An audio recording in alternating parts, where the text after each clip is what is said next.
देखिए, सदन के अंदर उन्होंने ये बात अगर कही है तो पूरी गंभीरता से कही है। और जैसा कल सुबह ही आपके माध्यम से बात हुई कि ये इतना प्रेडिक्टेबल हो गया है कि विपक्ष के जहाँ भी स्वर आपको बलवती होते दिखें, वहाँ विपक्ष के नेता और उनके एसोसिएट्स पर आप ईडी, आईटी, सीबीआई भेजें। तो उस संदर्भ में उन्होंने जो कहा, आज पूरे देश में उसका ट्रैक्शन है, आकर्षण है।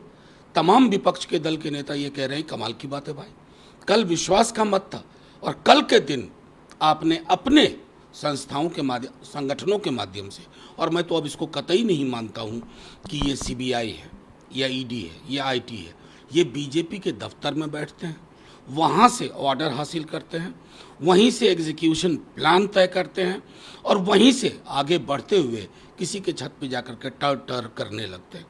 ये इन संस्थाओं के लिए उचित नहीं है और मैं आगाह करना चाहता हूँ। अब बीजेपी अमृत पी के नहीं आई है ना कि आप हमेशा सत्ता में होंगे, लेकिन जिस तरह का चरित्र आपने कर दिया इन संस्थाओं का, एक दिन आप भी इसकी जद में आएंगे और तब हमारी बातें आपको बहुत याद आएंगी। लेकिन जिस तरह से क्या बीजेपी का टारगेट कोई और है क्या? देखिए, सीधी सी बात है, बीजेपी के टारगेट में है जो उनके साहब जगत नड्डा जी, जो हमारे उनके राष्ट्रीय अध्यक्ष हैं, वो कह चुके हैं कि किसी भी विपक्षी दल की कोई ज़रूरत नहीं है, क्षेत्रीय दलों की कोई ज़रूरत नहीं है। तो जाहिर है ये चाइना मॉडल पे काम कर रहे हैं, एक राष्ट्र एक पार्टी। ये बहुलवादी हिंदुस्तान को समझ ही नहीं पा रहे हैं।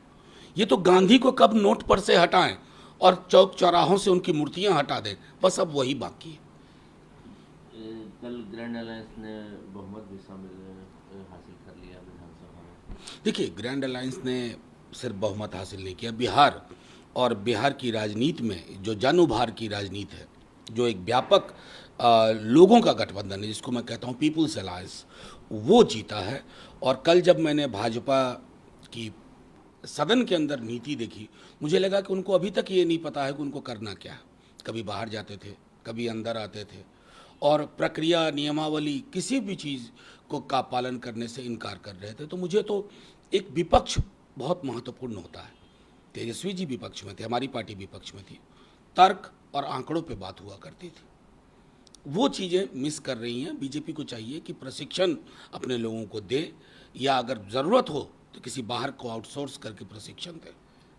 बहुत से जमीन के पेपर मिले हैं जो रेड हुआ है। देखिए, अब जाहिर तौर पर आपको क्या मिला नहीं मिला, इसमें तो कोई नहीं जानता लोक जीवन में। मिला, अनुसंधान करिए ना, लेकिन इसको मीडिया मैनेजमेंट की चीज़ मत बनाइए। आप, इस पार्टी के साथ दिक्कत है कि ये हर सुबह उठ करके इवेंट मैनेजमेंट को सोचती है। जब तक आप इवेंट मैनेजमेंट में इन एजेंसीज का इस्तेमाल करेंगे, आपके बारे में जो ये आरोप है वो बार बार साबित होगा कि ये एजेंसीज आपके दरवाजे से जाकर के ये आदेश लेती हैं।